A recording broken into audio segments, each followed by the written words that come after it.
Hi, this is Governor Tim Pawlenty. One of the great things about our country and our state is that we all have access to democracy. If you're in Eagan and Burnsville, you can actually watch Access to Democracy, the program with host Alan Miller. They have interesting guests, and every once in a while they even let me on the show. So we hope you'll tune in.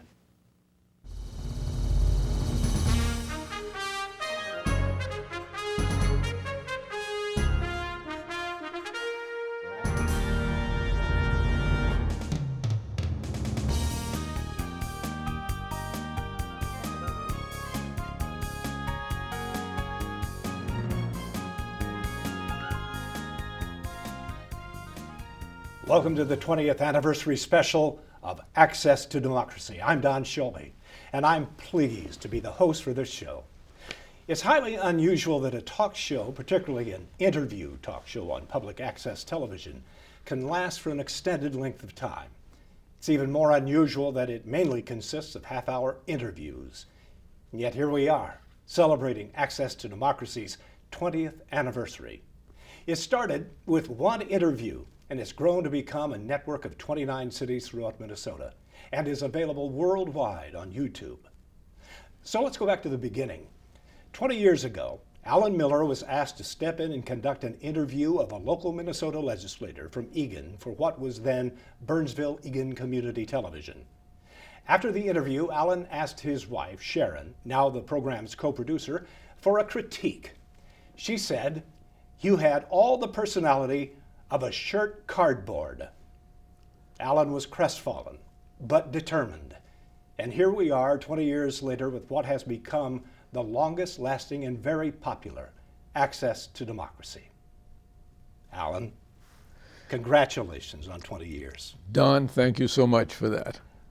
I don't want to agree with your wife. You're not a shirt cardboard. You are something beyond that. You are an exceptional citizen to give yourself and the community so much. Thank you for your service. It kept me off the street. I hate the question asked of me, so I'm going to ask it of you. Were there embarrassing moments during these 20 years that you can recall? Inevitably, there had to be. In the early days, we were not recording with the sophisticated equipment we have now. We recorded on tape. One day, a tape broke, and we actually had to stop the show, go back, splice tape, go back to the question that was being asked, and pick the show up from there. Because we don't do any editing, the interview is the interview. That was just one instance. We had another instance, very embarrassing, where we had Jim McDonald, the Eagan police chief here, and the director forgot to throw the audio switch. So we got done with a 30-minute interview, and we had no sound. Jim came back a couple months later and gave us another good interview. But we've had several incidents like that. You just don't know. We were in the old studio before we had this wonderful facility, and we were on a flight path. There were times when we were in the middle of an interview, we had to stop because of airplane noise and go back. And we also backed on a truck garage that was on the other side of the wall. So there were occasions when you would hear the garage door go up and the trucks beep, beep, beep as they backed out. Those are just some of the incidents that we had that were really embarrassing. I was asked by a reporter from the St. Paul Pioneer Press if I could describe what it is you do. And I didn't have to think twice. I said, he is the epitome of citizenship. Now, we don't use citizenship in the same way that we used to, the capital C for citizenship, because of so many political issues that surround that currently. But citizenship as the individual's contribution to a democracy. And you epitomize that, and your guests epitomize that. Would you agree or disagree with me? Well, number one, I'm glad you could put a label on it because I've never been able to. But absolutely, we've had wonderful guests from just right across the gamut of really the professions and the business world. and just individuals who were locally prominent or who were not prominent. And it's been a wonderful, sometimes painful experience. Tell me what you hoped to do when you started out with this program. Access to democracy suggests to me that what it ought to mean, that everyone has access to this republic. Everyone has access to be informed, to have an informed opinion so they can exercise their franchise, and so that democracy grows stronger and continue. What did you have in mind? Well, in particular, particularly with the political guests, people see them in 10-second sound bites, 30-second sound bites. Here, we bring them in. Nobody got questions in advance, and we interview them for half an hour. What's your position on this, that? Sometimes we joust with them. Other times, it's just an opportunity to get them in here. We've had, for instance, doctors explaining things like adrenal glands and things like that. Things that people don't know that they wouldn't have an opportunity to get on the big stations, we were able to do here. Tell me whether you think the civic literacy of the United States has grown or gotten worse in the 20 years that you've been doing this. I think it's diminished frightfully in many ways. Print newspapers, for instance, are becoming archaic, and people rely too much on television and their handhelds rather than really learn what this wonderful country is all about and what this wonderful country is that we have to save. Critical thinking seems to be lost because so many people rely on other people's opinions to inform their own. And they don't have time to really spend that they used to have time on it because of the pressures of our society. Alan, we'll be back with you throughout this entire celebration, so don't go far. Okay, thanks so much, Don. Now, some of the most well-known names of the legal profession and the judiciary have been guests over the years, and some, as you know, you will hear in just a few minutes. They've gone on to become guest hosts of the program. And when it comes to courts, Alan's interviews have featured judges and justices from virtually every court.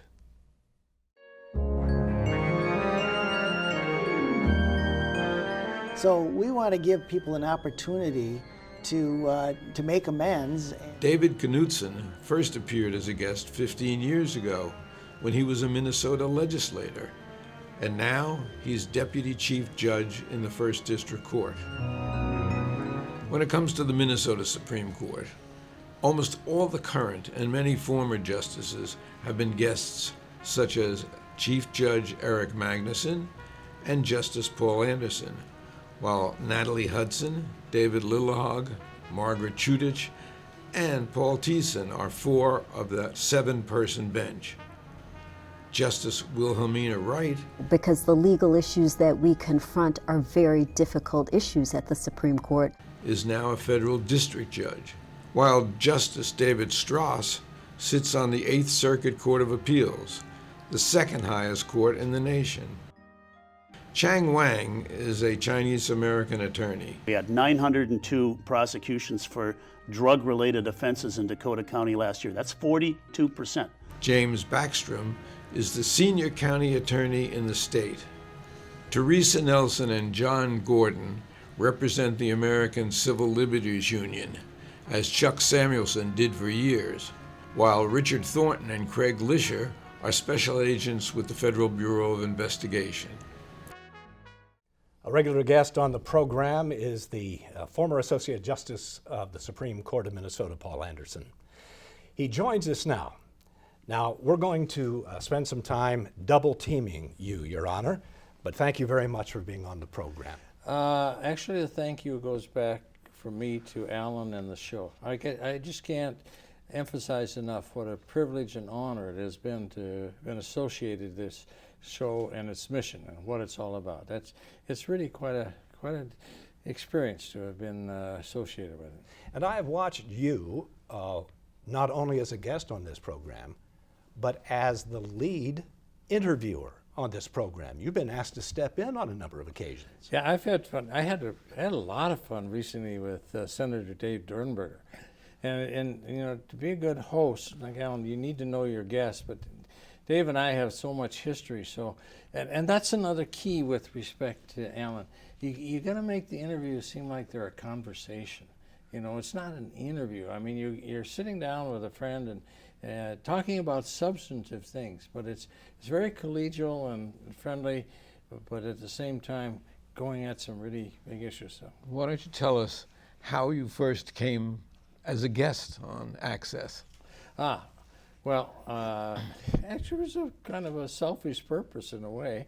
My friend is Senator Jim Carlson's been on here a number of times, and I was running for re-election on the Supreme Court. It's kind of hard to get your name around, whatever. And Jim talked to you. He said, "I got this friend, and Paul Anderson," and so he suggested to you maybe I'd be on the show. And next thing I knew, I was on the show. I took copies of that interview, took it around the state, and gave it to some other public television stations. And we're talking about 2002. 2002. Yeah. Within the fall of 2002. Right.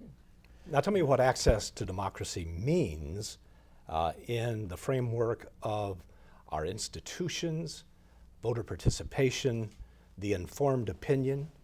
I know that you are fond of quoting Thomas Jefferson, who believed that the informed opinion, not the opinion, but the informed opinion was the basis of our liberty. If I had time, I'd ask you, Alan, if you knew how prescient that title for your show, Access to Democracy, because this is what I like about Alan in this show. Democracy is hard work. It really is hard work by those who participated. We've taken it a bit too much for granted. Alan doesn't. He realizes it takes a certain amount of thoughtfulness, discipline, logic, and as Jefferson said, as he knows no greater place to put the power in a civil democracy than the people themselves. But you don't take the vote away with them, as some people would like to do. You educate them, and that's what this show is all about. And a lot of research. Oh gosh, yes.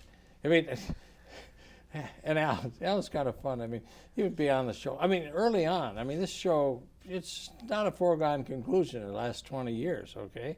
And there's sometimes he was searching for guests and whatever, and he knew he could give me a call, and I'd show up, talk about it. So I'd ask Alan, I said, "Alan, what are you going to ask me about today?" And he'd have this sheet with bullet points on it, you know, maybe 10 or 12, and he says, "Well, I'm not going to tell you."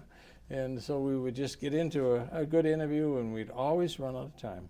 One of the things that he does as an interviewer that I respect and I've learned from over the years in his interviewing style, he does something very unusual for an interviewer on television. He listens to what you say. Oh, yes. And that is very important. And then, okay, that's a very important concept to me because I sat on the Supreme Court, and you can hear and you can listen, and it's so important. You're listening carefully to what people are saying so you can respond to it, ask an educated question, whatever. And that's what's fun about Alan, because he'll listen, and then you can get a response and a follow-up based on what he's heard. The court is not just the high court upon which you sat for many years, but there is a court of public opinion. And it also has to follow the same kind of constraints and restraints that you follow. But one of the things that you have always said is that as a justice in the Supreme Court, my sole job was not just to find what the legal precedents were, but to try to divine what was the right thing to do. See, there's a play out there, the Winslow Boy, and at the end the line is that somebody says to the barrister, said, "You found justice," and he says, "Oh, justice is the easy part, doing the right thing. That's the hard part." And that's a constant search in a democracy to figure out what is the right thing and how do you do the right thing, because it's just like you can search for truth, but if you don't have integrity that goes with it, the two virtues up on the state capitol, both truth and integrity, you need them both. And you can seek justice, but you got to do it in the concept of doing the right thing. And that always was, I got criticized from some of my colleagues because, no, we're doing justice. Well, there's a lot of bad things that can be done in the name of justice only. You got to inform it by what is the right thing. And you've brought us so many of those colleagues on this show. Oh, yeah. That we've had the majority of the court on this show, and some who have gone on to either other courts. Oh, yeah. I mean, it was kind of fun. I mean, you and David Strauss, jurisprudentially might not be quite the same camp, but it was just fun to see how you and David interacted because, again, you're both objective, seeking to figure out how you make this democracy system work. And yeah, we got a couple of more we got to try and get, but yes, we had fun doing that. If you could interview any subject and you were the guest host, who would you pick? Oh gosh, I mean that's Sophie's choice for me. Who would I pick? I mean, I might have a little fun with you.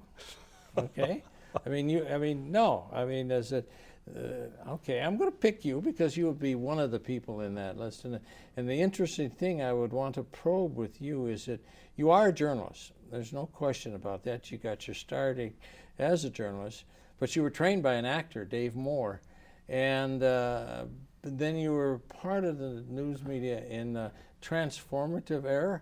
And I would probably zero in on how do you maintain your integrity in that environment? So I might probe you on that. Well, then get me as a guest on your show. I'm going to do Mary LaHammer.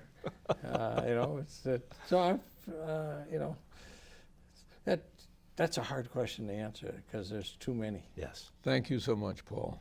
Oh, Alan, I salute you. I brought your book with me. The title is so prescient. You can make a difference. And Alan? Absolutely. You made a difference, and I applaud you for that. I thank you.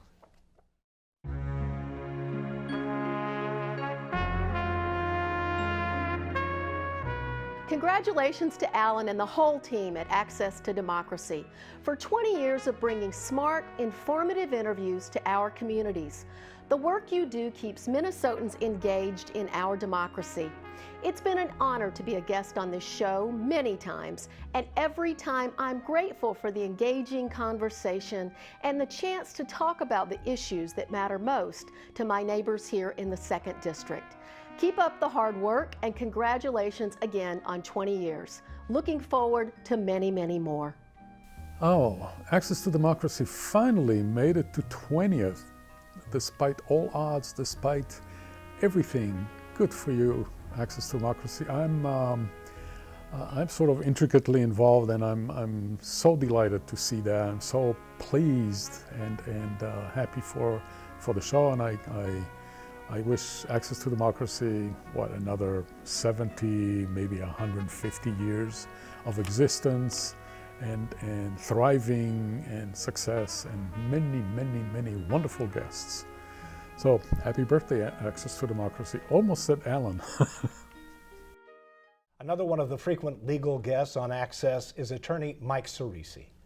Mr. Cerisi couldn't be with us today, but sat down with Alan earlier to talk.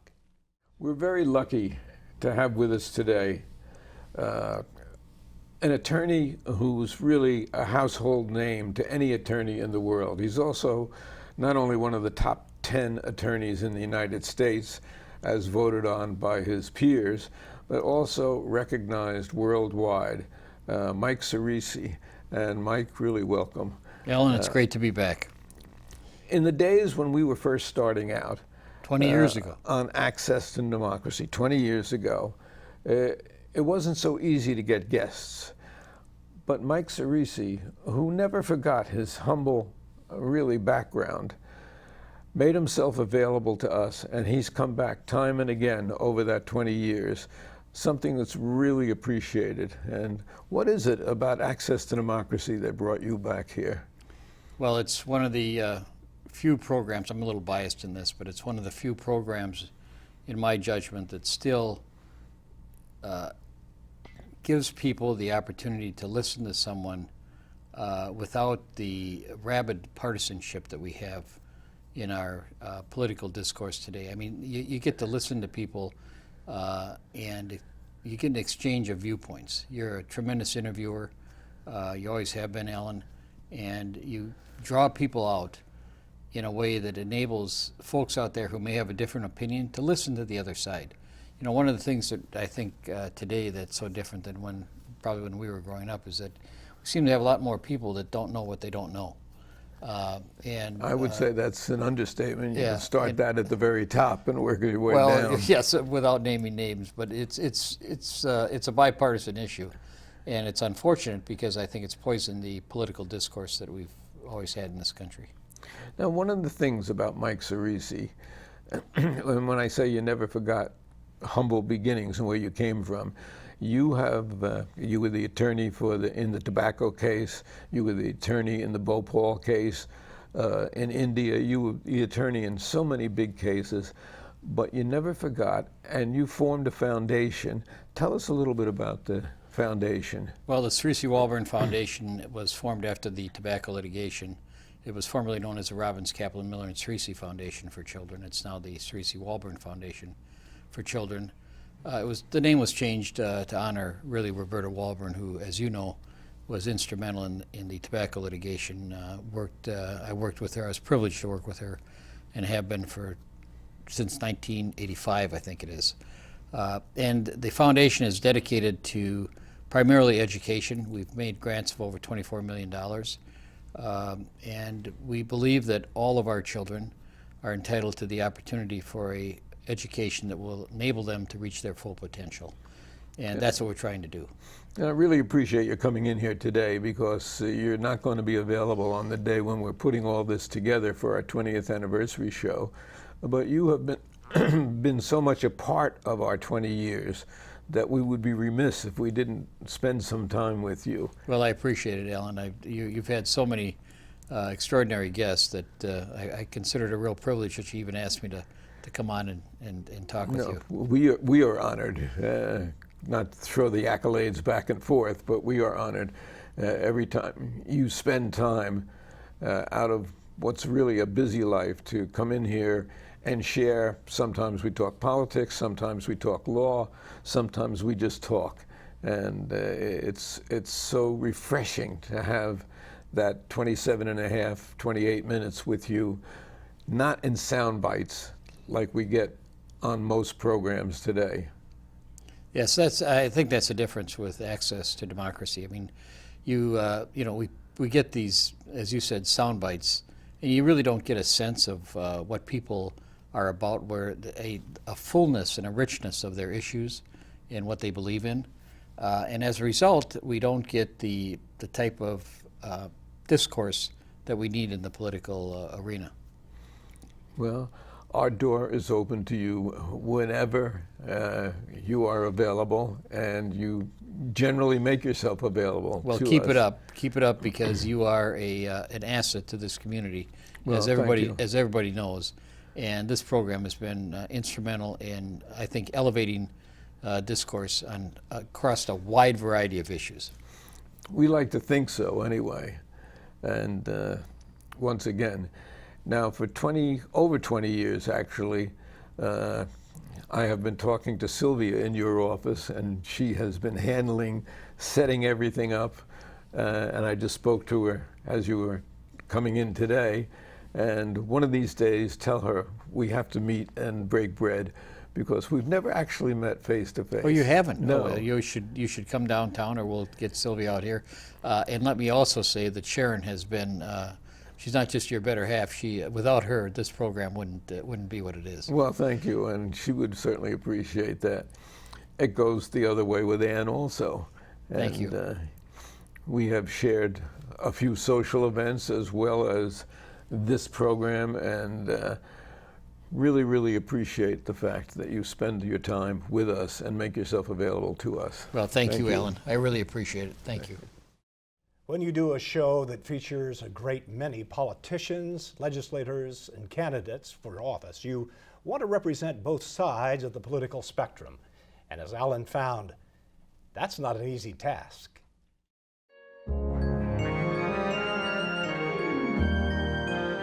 Pat Anderson served as the mayor of Eagan and also Minnesota State Auditor.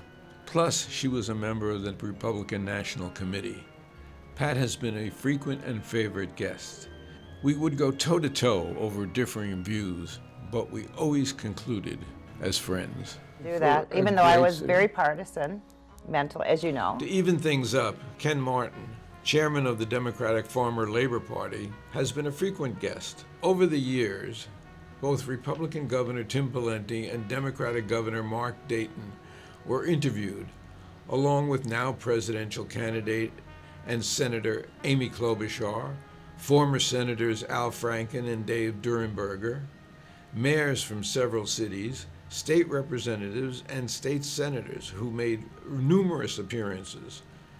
I've been here so many times I'm starting to notch the chair. But no guest appeared more often than Senator Jim Carlson of Eagan, who first appeared as a candidate, then a state representative, and now a senior member of the Minnesota Senate. State Auditor Rebecca Otto explained the duties of her office, as well as Secretary of State Steve Simon and his predecessor, Mark Ritchie. Dakota County Commissioners Tom Egan and Joe Atkins also had multiple appearances. Few programs can boast that they had interviews with former United States ambassadors, but Ambassador to Morocco Sam Kaplan appeared on Access, as well as Mexican Consul Alberto Fierro, who talked of his duties for Minnesota's Mexican population. Attorney General Keith Ellison first guested when he was a member of Congress. Access to Democracy has been just that for its viewers for 20 years. Joining us now is a frequent guest and friend of the program, Representative Sandra Mason. She's now in her 6th term representing the Eagan-Burnsville area in the Minnesota House 51A. Sandy, thank you very much for being here. It's my pleasure. This is very exciting. And what has it meant to you to have right here this great program that speaks to the issue that has motivated you to serve for so many years? Well, the one thing about the program is it's one of the few programs or ways that we have of communicating with the people in our constituency. Because we're not quite the main cities, we don't get as much of input into the newspapers or even on the major television shows. Sorry about that, but that's the case. So we can, on our local cable shows, we're able to actually get more into depth and let our constituents know what's happening. So in a way, there is a value to the localism of this Oh, because absolutely. local audiences can then learn those issues that are important to their locality. Exactly, because there is a difference between each district. I don't think that we ever had a debate with you and one of your opponents, but we have had you and your opponents on individually. They're afraid to debate you, I guess, and 6 terms would indicate as much. But that's been one of the things that we've been able to do. It's truly been an honor to be in the legislature that long, and it gives you a chance to really know more about the issues and accomplish more. The divisions that we see in our country, which are well established and well reported, that exist in reality, that we are probably as divided a country in terms of our philosophically as it has ever been. Now the question is, in the state legislature, do you see the same kind of division and the same kind of difficulty that the Congress of the United States faces in trying to get legislation through for the state? I would say we are getting there. We're not quite there yet, but what I tell people is, like especially if I'm doing town halls, because people always are aware that there are a lot of disagreements going on. But if I'm talking to my colleagues, it doesn't matter which side of the aisle they're on, we still have the same problems. But the difference is, on the other side, you will never hear those comments come out in committee. You won't hear about them on the floor, and I think what's happening is the leadership now is getting more control, kind of just like what we're seeing in Washington, But and that's unfortunate. One of the things that we have gathered over the years is when speaking to other legislators, including those on the other side of the aisle, they have always been willing to say, Sandy is somebody we can talk to, Sandy is somebody we can reason with, Sandy is somebody who maybe we don't agree with, but we can have a conversation. Well, that's very kind. And I guess that's the way I try to operate. And maybe for people that don't know, many years ago I used to be a Republican, so I have been on both sides. I just changed when the parties started changing, and I think that's the big difference now is the difference in what the parties are standing for and what their objectives are. Are you able to use that background in a sense of understanding the positions of those people who are in the opposition, saying, I know why you feel this way because I felt that way once myself? Right. Absolutely. I mean, that's the good point is, yes, I do understand, but how do we get some progress, even knowing that and getting people to move, even if it means placing themselves against their leadership? And I do remember one of our congressmen who had served two times in the Congress said when he was first in the Congress many years ago, it was all done by committee work. When he came in later, it was almost all, very few people, our work was done in committee. It was done mainly through leadership. And that, I think, is unfortunately what we're seeing now. And I don't know whether, it's hard to understand why that's happening, if it's just the money, and that is one of the reasons why we're trying to do something about limiting the amounts of money that go into the campaigns. Thank you so much for your service to your community and to democracy. Thank you very much. Oh, thank you very much. Sandy Thanks, Mason. Sandy.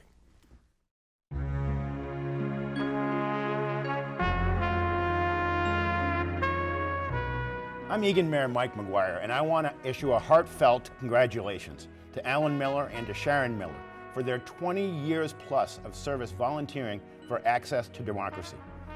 The Access to Democracy got its start on Burnsville-Eagan Television in 1999, and since then, with a dedicated crew of volunteers for more than 20 years, they've done more than 2,100 interviews with public officials and elected officials throughout the state of Minnesota. Their program, Access to Democracy, can be found on Eagan TV every week, on their own YouTube channel as well as a number of local public access channels such as Lakeville, Apple Valley, Farmington, and Rosemount. Alan, Sharon, I want to congratulate you on this great accomplishment celebrating 20 years of Access to Democracy. Congratulations and thanks for the service. Alan, Sharon, the whole crew, you guys are the best. Happy 20 years. I wish you another 20 years. I probably won't be here 20 years from now, but maybe somebody will be able to take over my job when I leave. And best wishes. Keep me around for a while longer if you could. In the span of 20 years, Access has seen a little of everything when it comes to guests. Alan recalls a few of those for us.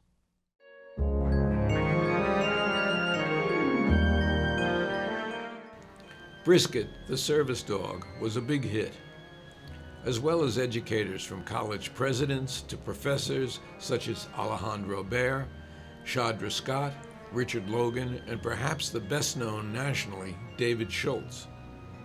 Religious leaders from many denominations, such as Imam Assad Zaman, Reverend Dr. Gary Ryerson, the Honorable Steve Hunnigs, might appear the same day as father and son doctors Charles Crutchfield II and III, from a family of physicians, Dr. legislators Matt Klein and Scott Jensen, or several specialists from the Mayo Clinic, such as Jeffrey Thompson and Lucinda Gruber. Generally recording 3 shows on a Friday afternoon, Access was able to mix and match to afford viewers a wide range of topics. St. Cloud Police Chief Blair Anderson was featured along with Eagan Police Chiefs Jim McDonald, his successor Roger New, or Sheriff Tim Leslie And on the same day, a local radio personality such as Laura Headland, or artists like Larry Landis and Olivia Crutchfield might be featured. Perhaps the most memorable was the interview with Dan Cherry and Nguyen Hong Mai, who were pilots who fought against each other in the skies during the Vietnam War and have now become friends. 4 Holocaust survivors appeared about a decade ago, yet no individual was more beloved or respected than Minnesota historian Professor Hy Berman, who passed a few years back.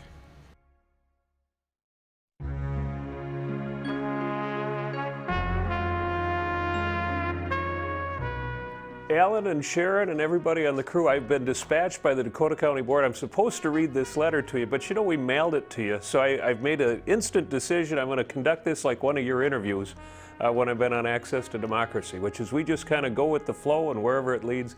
On behalf of the Dakota County Board, residents of Dakota County, just wanted to thank you and congratulate you for 20 great years of service, not just to Dakota County, by the way. Your broadcasts go all over statewide. You've had all kinds of great guests over the years. It's been a wonderful opportunity for an exchange of ideas. It's what makes local access such a great deal, and what makes Access to Democracy such a great show. Congratulations on 20 years. Here's wishing you 20 more.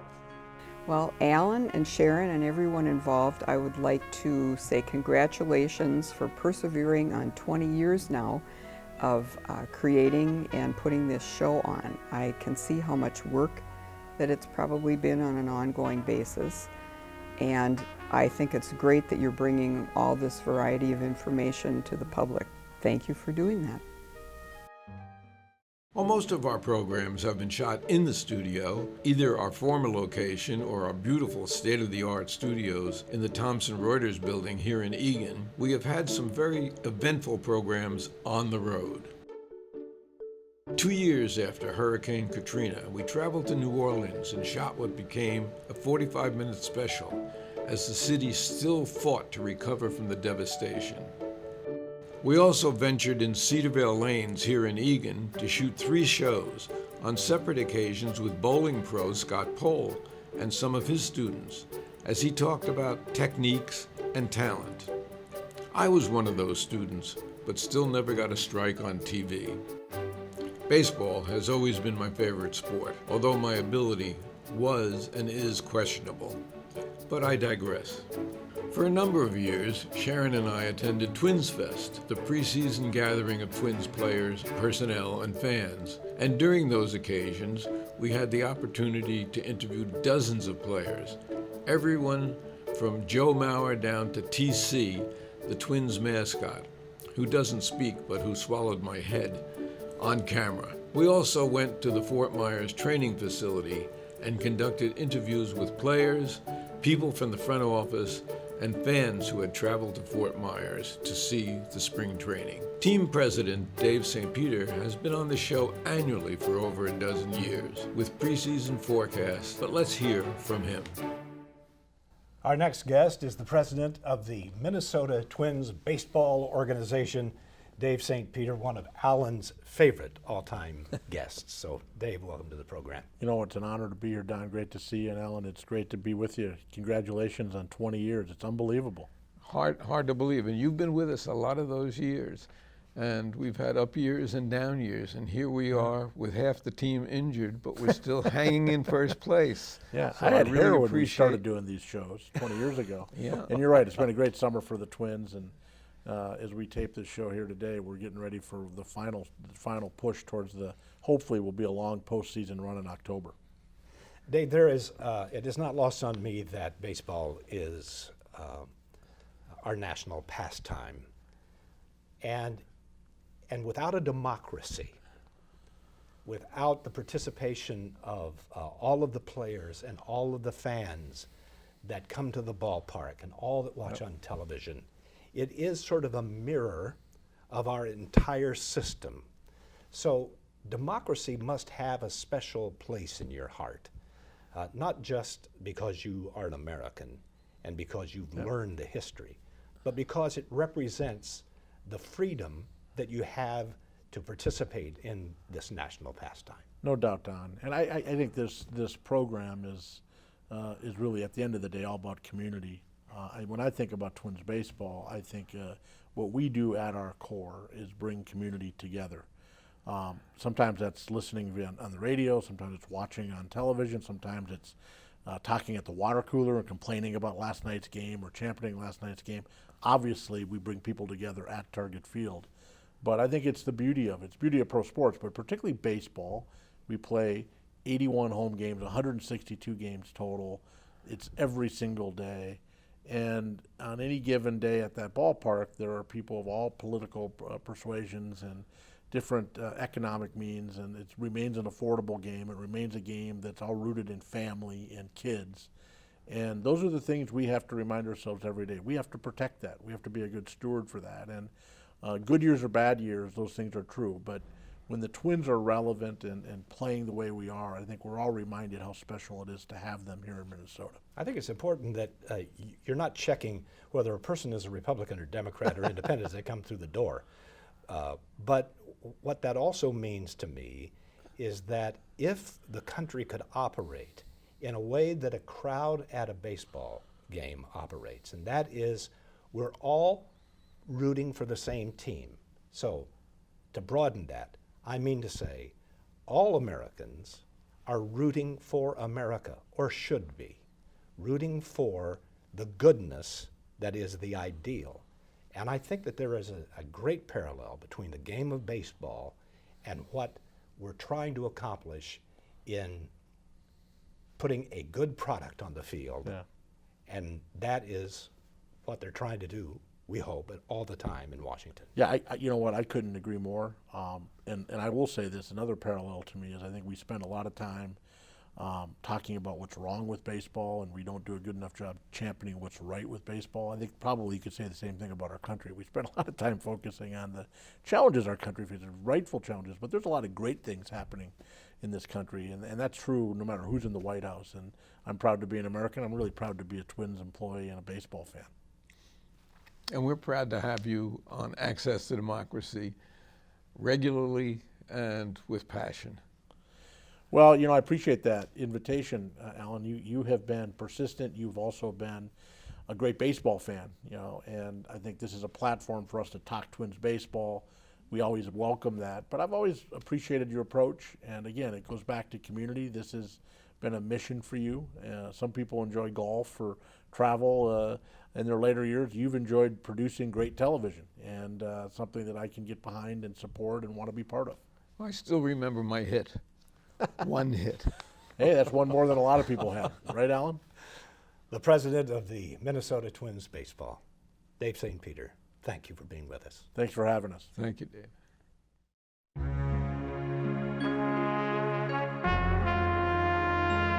I want to congratulate you, Alan, for the 20 years of success with Access to Democracy. This has been a good ride, and I'm really happy that I could be a small part of it. Even though you say I'm one of your more frequent guests, I don't think that that's true, but the fact is that I really have enjoyed our times together, enjoyed the way that you run this program, that you do it all with questions that you don't pre-select for the people coming to speak. And I just think back at all the good times we had in talking about different issues that are primarily political, and how I got to meet you back in the early 2000s when I contacted you to do some promos for a candidate that was running for the Supreme Court. This has been great. It's been fun. It's been fun getting to know you and your family, and having you get to know me and my family and all of the good things that we have been able to do together. I appreciate, again, thank you very much for your confidence in me, and congratulations on your 20th anniversary for Access to Democracy. Happy birthday, Access to Democracy, and 20 more. Businesses, large and small, have been a part of the mix here on Access to Democracy for 20 years. This includes journalists and writers.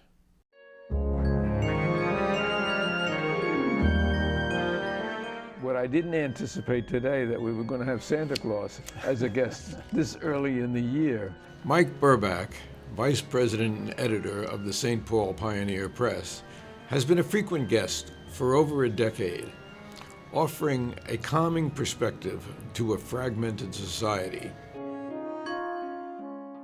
To add flavor to the format, restaurateurs Doran Jensen of Jensen's Food and Cocktails has been an Eagan favorite for over 2 decades, while Ramon Ruiz is the proprietor of Andiamo, an area favorite for Italian food.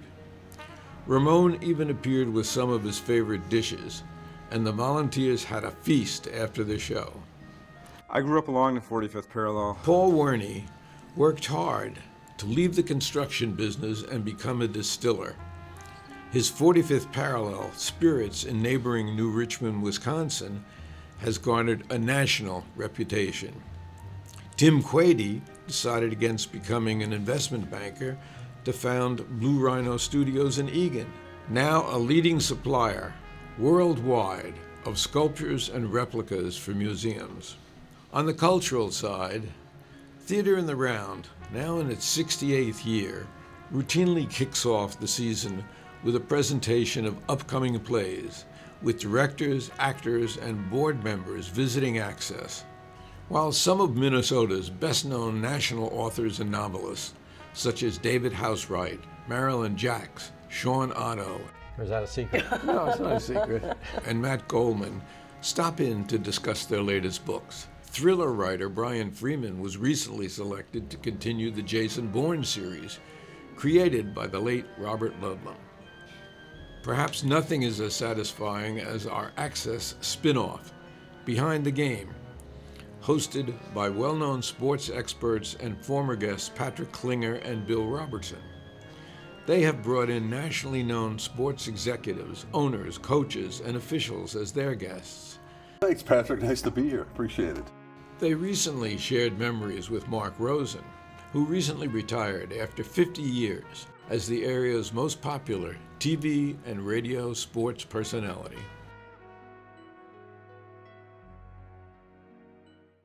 Don, you worked with Mark Rosen for 32 years. So what are some of your impressions? It was the worst time of my life, Alan. I couldn't stand coming to work. Every time I saw him, I tried to duck into a closet. No, I love him. He was one of my favorite people, still is one of my favorite. And I'm still in touch with Mark and with Denise, his wife, and with Chloe, his daughter, and Nick, his son. And it's been a relationship that I could never have hoped would ever exist for me. And so I am very, very blessed to have been in the company of Mark Rosen. Our next guest is a man who wears many hats. I'd like to introduce you to the Executive Vice President of Thomson Reuters Corporation. Rick King has also been named chair of the Metropolitan Airports Commission by the governor, just one of the several civic positions he's held. But if it wasn't for his vision and adoption of a proposal to create a public-private partnership with the city of Eagan a decade ago, Access to Democracy would not be housed in its present location in a state-of-the-art facility with the most modern technical equipment. And so I want to say welcome, Rick, and also thank you on behalf of the citizens who watch Access to Democracy for providing all of this information. But Alan told me before the show, none of this could have been possible without you. Well, Don, thank you, and Alan, of course, thank you, but that's overstating, I think, the contribution. It's been a great relationship, the private-public partnership that we developed around this, but that partnership is real. We get a lot of benefit from having a state-of-the-art studio that is partly created by Eagan, and we get to have that in our facility. It's a great honor. Things have worked so well. How does it help Thomson Reuters' mission? Don, we have people, 25,000 people globally, and to get communications out to them in multi-languages, we use a lot of video.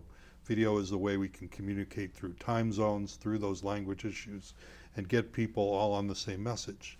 Having a studio like this to be able to create that type of video is fantastic. why is it important to you in Thomson Reuters to make sure that the public is being informed on critical issues? Well, as you know, we have a Reuters operation as part of our company, so journalism is in our blood. We believe that the rule of law and democracy is critically important around the world, and our efforts are to level the playing field, bring the rule of law to places so that that can increase commerce and fair play. So all of that goes right to the core of our mission, reporting the news accurately and independently, and having journalists do that, which is really tough to have paid journalism these days for the types of things that we need to have covered all around the world, and then have that rule of law promoted and make things fair so trade can happen and people can be taken care of around the world. It's the same thing. Sure. Alan, I know you're so appreciative. Well, if it wasn't for Rick, as you said, we wouldn't be here. And the fact is that he has such foresight. When the idea was first pitched to him a decade ago, he got together with the city of Eagan, and within 4 or 5 months, they had each contributed to this wonderful facility, which they keep upgrading. And it's made our program a better program, but it's also enabled us to perpetuate ourselves. You know, this whole bit where the cable access fees was meant to do exactly what we're sitting here talking about. The idea was that people in the community could create programming, learn how to do it, but also to put things on that neighbors, and view things that neighbors had created. So here's a show that's done that for 20 years. It's absolutely amazing. And Rick, of course, has been a guest on the show, including many of the civic hats that he wore, whether it was on the High Speed Broadband Commission or the Metropolitan Airport Commission. And not only that, he's gone on to actually host some shows. And as a matter of fact, he and Judge Anderson insisted on interviewing me about 4 or 5 years ago. And in the middle of the interview, Judge Anderson got up and walked out, and we didn't know what was happening. And he grabbed Sharon and dragged her back in Your here. wife? Yes, because she does not like to be on camera. She had never, in fact, been on a show in all these years, and he and I had schemed that she was going to be in front of the camera for the first time. And she was. And that was a lot of fun, having the opportunity. I think the first time you ever were interviewed on your own show, it was a great pleasure to do that. It was one of the fun things for both Justice Anderson and myself. And I'm surprised I was ever asked back. You and your career, not only at Thomson Reuters, but with the Airports Commission and with broadband, is really the exemplar for me of what a involved participant in a democracy is all about. Do you think in those terms? Do you say, it's my job to be a part of the process of democracy? Is there something in your upbringing? Is there something that you learned along the way that makes you want to be a participant in the democracy? Well, when I was young, I admit being foolish about this. In high school, I thought I wanted to be a school superintendent because I could run a better school. And I think I never went on to run a school, but that made me become a teacher and a principal, which was the start of my career. And I was aiming toward that school district leadership position. But I think the general point is get involved. If you think it can be better, make it better, and pick some opportunities of things that you're excited about and you think you can contribute to, and contribute. And if everybody did that, some people run for election and they have elected office. I said I would not run for election ever. I want to do things that people would appoint people to do that are needs that have to be addressed. And I like doing that, and I like doing that in a mixture with my regular position. You have quoted, in essence, my third grade teacher, Miss Quick, when I asked on why I was getting a citizenship grade. She said, it means that I judge whether you are trying to be the best person you can be, whether you are trying to make your community the best community it can be, and whether you can make your state, your country, and the world the best place it can be. And that seems to be what you've been all about. Rick King, thank you for what you've done for Access Democracy, and thank you for being on the program today to celebrate the 20th anniversary. Happy to do it. Alan, congratulations. Thank you, thank you. This is really a very emotional day for me. In the first instance, I never imagined 20 years ago that one interview could turn into a network of 29 cities, its own website, YouTube, and so on, all things that I don't understand. That start came to me at retirement age. And here we are, as the decades have flown by, and I am not only a curmudgeon, but I'm a senior geriatric. When it comes to thanks, I don't know where to start. But I think I would have to say Sharon, who has given up so much of our marriage to partner on this, has just been a wonderful partner. To our marvelous benefactors who have eased the financial burden that comes with the territory, and there is a financial burden with a program like this. Firefly Credit Union, which has been so generous.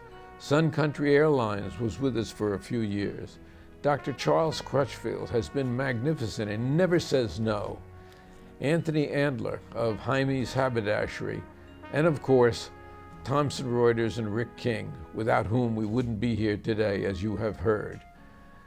Our website, Mike McEntee started it, and Avi Mashar took it and ran with it, both with an expertise that I absolutely do not understand.